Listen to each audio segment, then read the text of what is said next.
Yes, y'all. So there's an educator out of Texas who's gone viral, y'all. Yes, he was upset, crying, just distraught because his 17 and 18-year-old seniors in his class, as he put it, could not read two paragraphs, and they had one sentence to write as well. My name is Miss Sasha, and welcome to the Reading is Freedom podcast, where we come to unlock our minds and reclaim our power. Let's grow, y'all. So I was sent this video first by a beloved a friend of mine. She was a board member of ours on the nonprofit organization that I started over 10 years ago called ABC Read, which our mission is to develop and nurture a culture of literacy in Black and Brown and underserved communities. She sent me the video. One of my parents of my students that I tutor, I'm also a pre-K through fourth grade reading tutor. I've been tutoring. I started my business in 2012, 2013. And I'm also a Orton Gillingham certified dyslexia tutor as well. And so she sent me the video, and actually, my youngest son sent me the video as well. And of course, I get sent videos like this pretty often from different people because they know my position when it comes to reading and literacy. They know I'm for our people reading. They know I'm for our people being literate readers and writers and thinkers and researchers. Hence, again, like I said, the nonprofit, the business that I have as well. And so when I saw the video, I was I was just like, man, I responded with, yep. I said, it's true. Though these are the struggles that we have, right?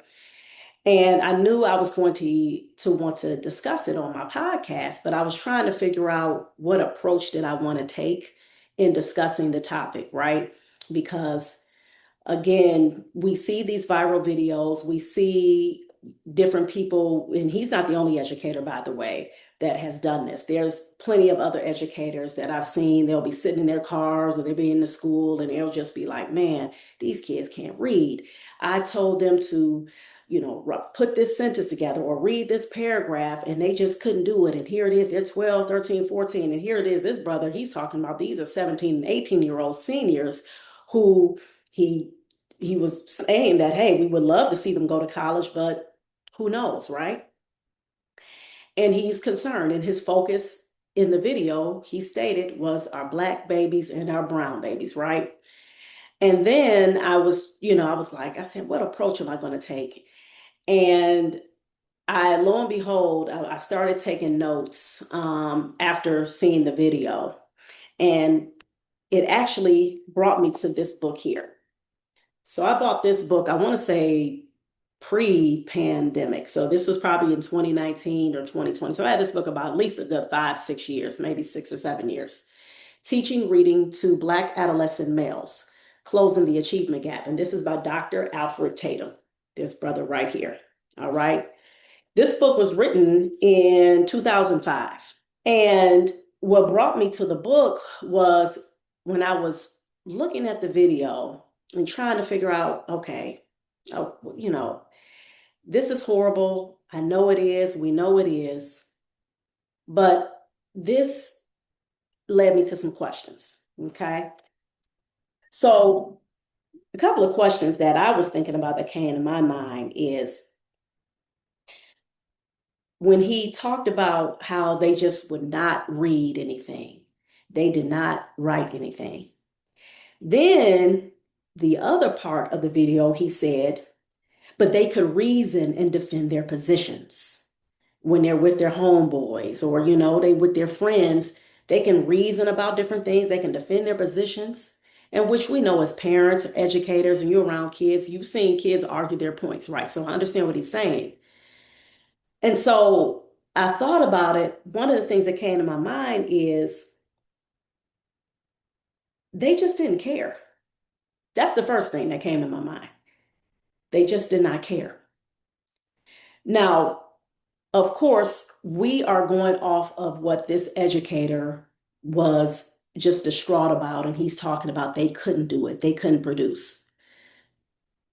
But we have to understand, again, this is this teacher, what he's seen, what the kids did not produce when he was asking them. Plus, according to him, it wasn't that much that was being asked of them. They were just being asked to read two paragraphs or excuse me, was it two? Yeah, I believe so. Two paragraphs in one sentence to write, right? He even said he gave them what are called sentence stems or like a sentence starter. So, for example, I believe like that he may have given them, I believe this because, or my prediction about this is, right? So, giving them a sentence starter, right? Kind of almost like a prompt, if you will. And he said they still didn't produce it, they still didn't do it. And my question is though, I would love to meet those students to find out why didn't they read? Now, I'm not saying that with just like what he said in the video, they can't read, right? Because he kept saying, they can't read, they can't write. But I'm quite sure there probably was a couple of kids in there who could read or could write. Okay, even though we know it is true that kids get passed along and have gotten pushed along and they wind up in high school and they're barely reading on the third grade level. These things are real. These are facts. However, I still would love to have like a conversation with these young people and finding out, well, what was the problem? Why didn't you all just read what it was that he asked you all to do and to write? But one of the things that I know and that I promote when it comes to reading is our children need to see themselves being reflected in the curriculum. They need to see themselves being reflected in the books that they are being asked to read about. It's been heavy amounts of research. It's been heavy amounts of books that have been written, just like I showed you all that example of that book, where our brothers and sisters have done their work. They have done the research and they know for a fact that in order to keep a child engaged, in order to get them to produce, they have to feel like they are wanted. They have to believe that what they are doing, their lives are valuable, right? And so one of the things that I wanted to do in this podcast episode was not just focus on the fact of that video and just, making a commentary about it, but I wanted to give us some real tangible things that we can actually implement as a community so that we can start to tackle this problem of this illiteracy rate that we do have. And mind you, the illiteracy rate that we do have, right? It is not just something that's just affecting Black people and brown people. It's actually something that's a epidemic. It's a problem here in the United States, period. When you have a statistic, for example, the statistic of 54% of US adults read below the equivalent of a sixth grader. Okay, and this is according to the National Literacy Institute. All right. When you have 44% of US adults do not read a book in a year. I remember there was a study, I think it was a Pew Research, it was a poll going around a few years ago asking people, adults, when's the last time you read a book? Oh, I didn't, it's been a year, or it's been since I graduated from college, or it's been since I graduated from high school. And it wasn't just Black people. These were from my understanding, these were like a lot of white folks are being asked this, right? But as we know in the Black community, we say when white folks get a cold, Black folks, we get what we would call death pneumonia, or we could say COVID nowadays, right? We get almost getting cancer. So stuff affects us on a really grand scale, on a heavy level. But to go back to the point that I started to make in terms of what I wanted to do in dealing with this particular issue and how I want us to start um, tackling this problem of illiteracy, this major problem. It's not just like a little small little problem. This is a major problem because reading is the foundation of everything that we do. We have to know how to read, even to do math, science, anything that you're doing. Be it in conversation. If you need to know what it is you're trying to disseminate information, you have to know what you're talking about. So you have to have done some type of research, reading, right? And one point where I want to start at is identity. Identity is an integral part of our children being able to learn anything. Identity is knowing who you are, knowing your your history, knowing your community, knowing your background, understanding who you are, understanding your purpose. All of this is tied into your identity. Understanding why you do what you do, why you make the decisions that you make. And our babies, especially as we know when they are going into these school systems, we know the curriculum was not designed with them in mind. The curriculum was not created so they can go in there and learn about things in history or different inventors or different authors or scientists or people who are intellectuals or people who have done things that have really moved the needle throughout society, not just in America, but across the globe. Our children aren't inundated with that.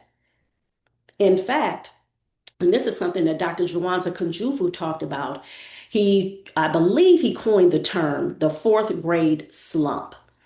And he talked about how in the first years, the first early years of foundational pivotal points when our children are learning to read, right? That's called the learn to read year. So that's like from pre-K through third grade. Then after the third grade, our children are reading to learn. And he talked about something called the fourth grade slump. That is when a lot of our Black children, especially the boys, they tend to check out when it comes to the information that's being disseminated and given to them while they're in the classrooms. Why is this? Well, because they do not see themselves reflected in the lessons. When they are being pushed, when it's being pushed down their throat, Thomas Jefferson, Patrick Henry, and the Wright brothers, and all these different folks who are white, and we are being told that these are the inventors, these are the fighters. George Washington, George Washington never told a lie. He was a fighter. They led the way in fighting against the British, the king, and they were like, no way, you're not going to sit up here and take advantage of us. All the while, they are leading the way and taking advantage of African people by enslaving them. You see that this is the thing that is being pushed down. This was being pushed down all of our throats when we were in school. The same stuff that my kids learned and still learning, because I still have two who are now in high school.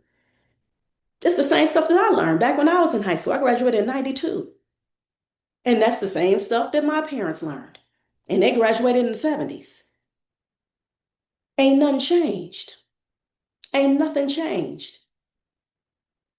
And so our kids, when they're in school, just like any other human being, if you're constantly you're looking at something and you are being taught something, and then you're not seeing anything that you can relate to, it could start to become a glaze over your eyes. You just like, okay, you just trying to get through this.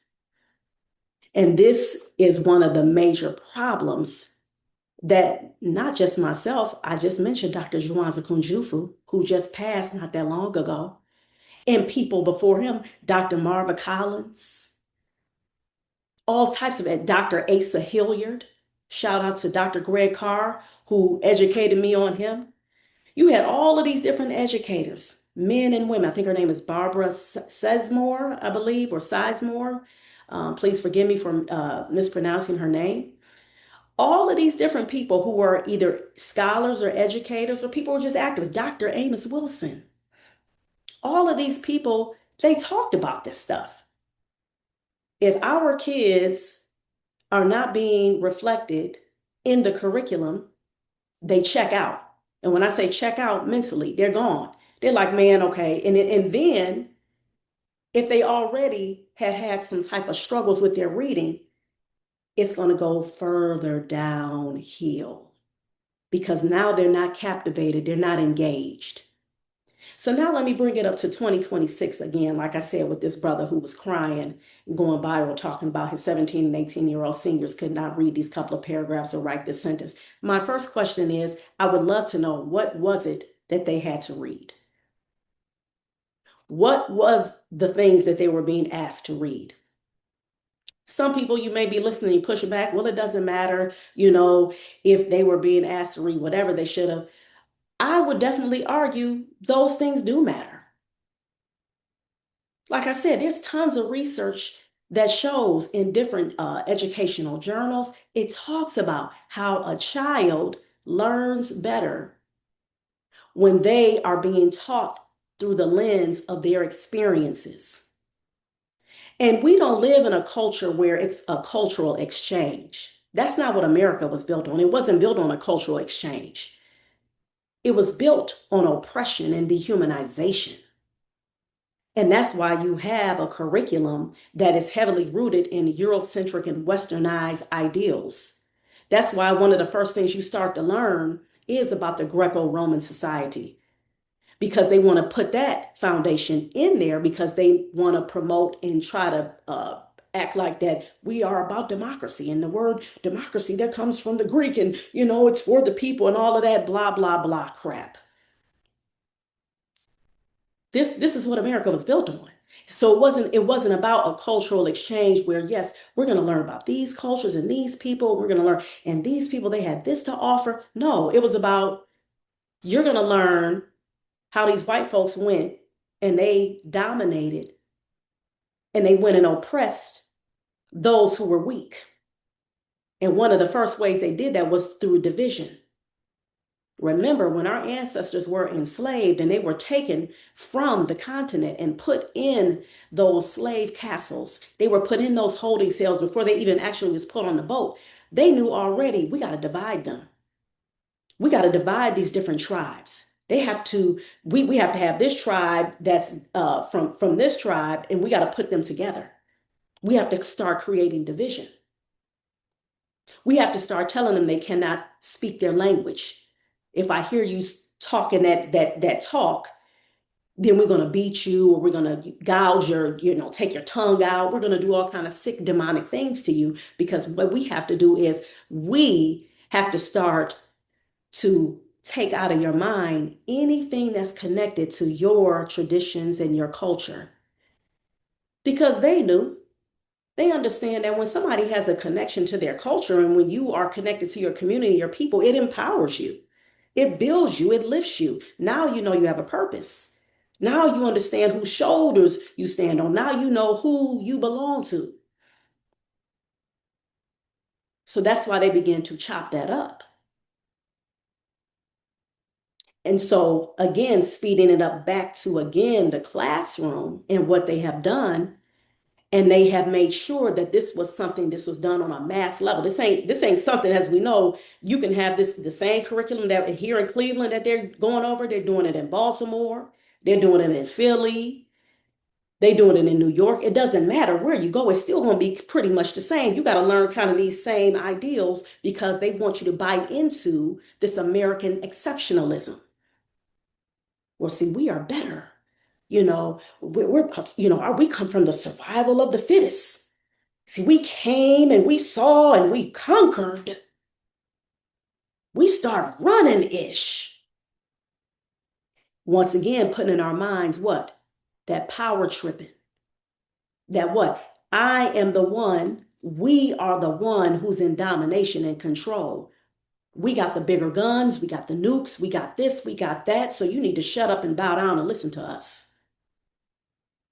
This is the mentality and the ideology that has been inculcated in all of us who have been educated in this system. And this is a fact. This is not something that I'm making up. This is a fact, and you know it, and I know it. So first and foremost, the identity piece. That is extremely crucial. I'm going to share something with you that I read in this book here, which helps to substantiate what I'm talking about, right? And this is an excerpt from the book, again, Teaching Reading to Black Adolescent Males. The author says this: I recall the time in 8th grade when I came to school with a Chicago curl, a processed hairdo. I remember how wonderful it felt to have thin, curly hair. As I prepared to cross the threshold of the classroom where the teacher greeted us each morning, I was asked to step aside. After the other students had entered the classroom, my teacher asked me why I changed my hair. Somehow I knew this teacher believed I was misguided in my decision. I said nothing. She told me that she expected a response later, after I read a book that she promised to bring the next day. This teacher used my hairstyle as a reason to introduce me to a text. She gave me a copy of the autobiography of Malcolm X and a question. Why did you do what you did? Her giving me this book was her way of getting me to examine America's definition of beauty and how Black features, for example, thick, coarse hair, were considered ugly. Or perhaps she had noticed that I was being influenced by the street culture in hopes of becoming one of the boys and wanted me to think carefully about my actions. My 8th grade teacher understood that her role as a teacher needed to go beyond helping me do well on the reading mastery program that our school district was then using to measure reading achievement. She was concerned about my identity. She understood something about the turmoil Malcolm X had experienced in his life and saw a connection between his text and my life. Somehow she knew that in order to teach me, she had to move beyond the mandated reading curriculum that was in fact specifically designed to increase my reading achievement. She understood that focusing on reading skills and strategies to yield better reading results is insufficient when other awareness needs to be developed. Doesn't matter. You can put the dopest reading mastery program together. You can go spend thousands of dollars on this particular program that people have tested on these other folks and other kids. And oh, yeah, it worked perfectly. So now we're going to push it into these schools, and these kids they're going to come out and they're going to be reading all types of books, Toni Morrison, and they're going to be reading Chaucer, and they're going to be reading Homer and Iliad, and they're going to just do all these wonderful things, right? And then you look up and you're like, damn, man, we got here in Cleveland, and specifically, you got only 8% to 10% of our fourth graders reading proficiently, our Black fourth graders. And I know we have statistics like that across this country. So why is that though? And people have, quote unquote, they didn't spend all these oodles of money putting these curriculum in. Like I said before, identity, purpose, knowing who you are, loving who you are. This is why Malcolm X, one of the greatest orators of all time, a man who was cultivated in reading, cultivated in learning in his home, but he got traumatized, just like Black folks here. I don't know one Black person who ain't dealt with some kind of trauma. If you are a descendant of those African ancestors who were enslaved, you are dealing with trauma. That's called epigenetics. Dr. Jordan Gould talked about that. That trauma was passed down generation to generation. You're dealing with it. You may not have experienced somebody calling you the N-word, but trust and believe you experiencing racism all day, every day, through the curriculum, through the businesses, through how the society is set up.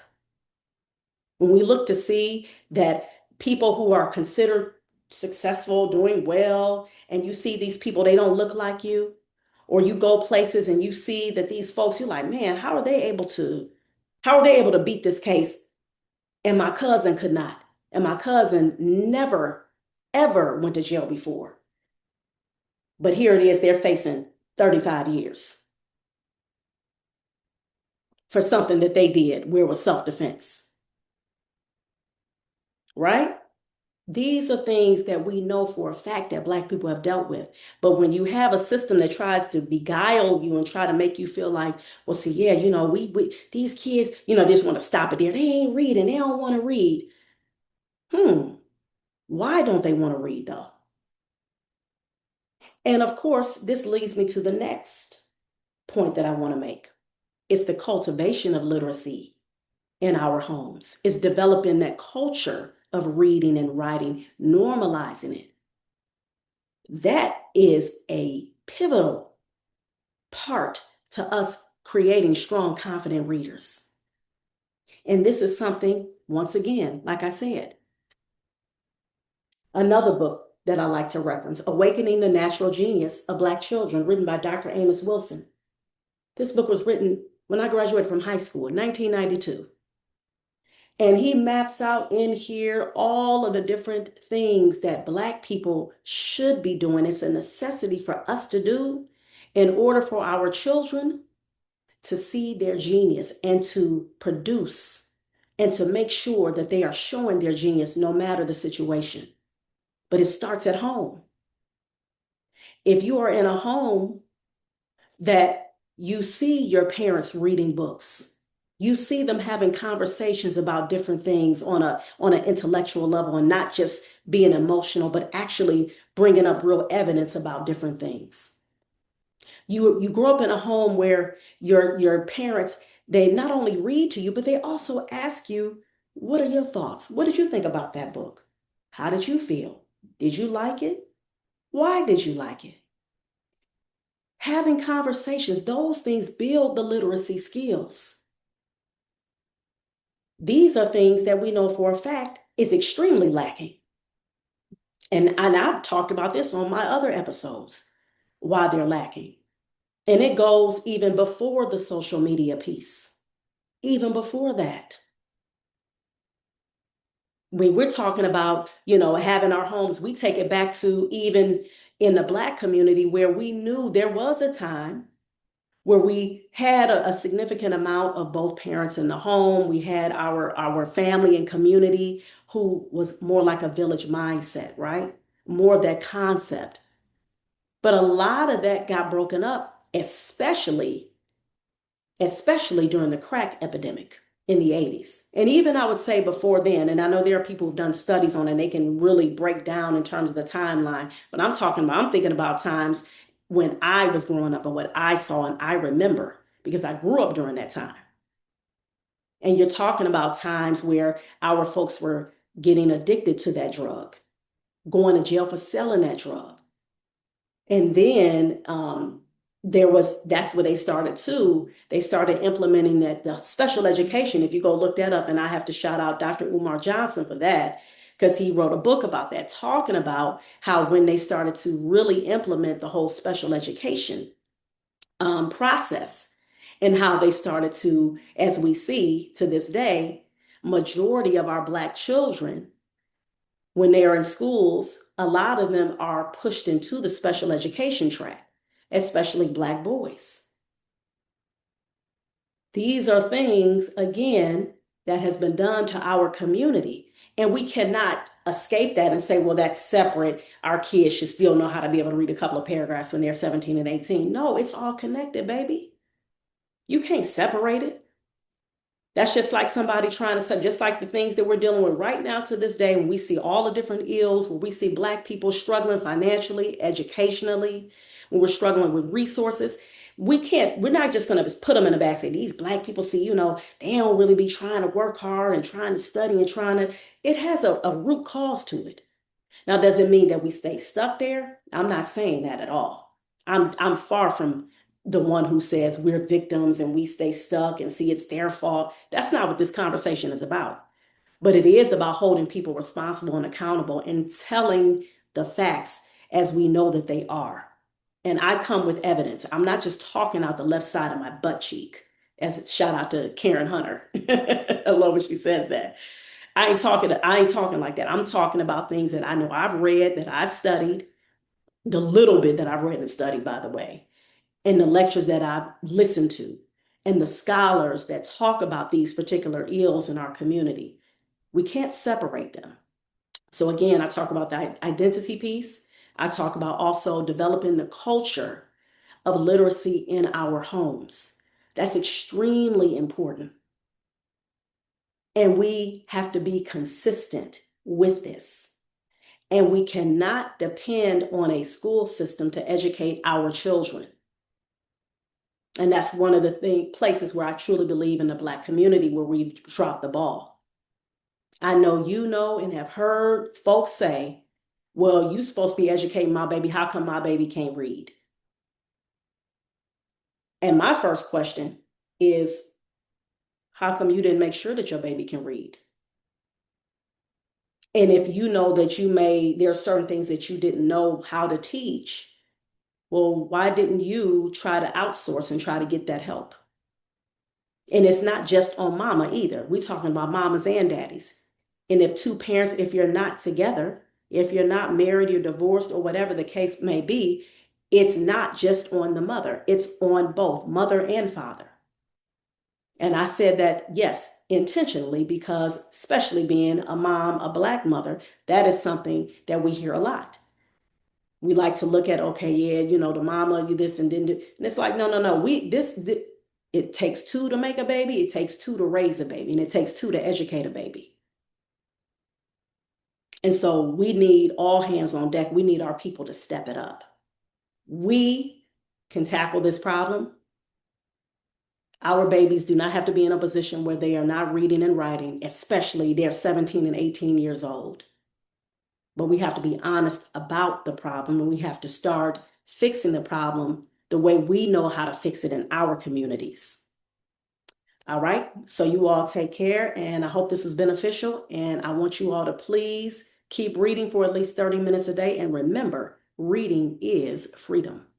Peace.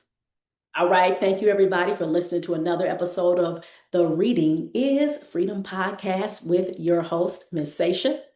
And I want you guys to remember to click those links that I put in the description. I'm always sharing with everybody that I'm a pre-K through fourth grade reading tutor. If you are looking for that reading tutor for your baby, especially now summer is coming, please go to my website, abclearntutoring.com.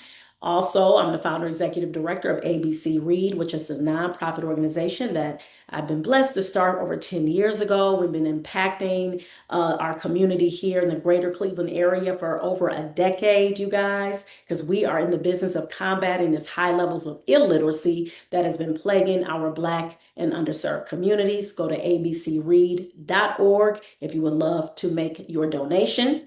And I'm also a co-author of this book here, Her Healed, Empowered, Resilient, you guys. My chapter, Escaping the Fear Trap House. Please go grab your copy from Amazon today. All right. And if you are looking for the merch, please go to readingisfreedommovement.com as well. Make sure that you like, subscribe, and share this video. I need you to do that, please.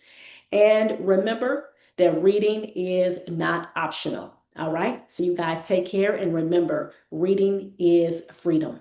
Peace.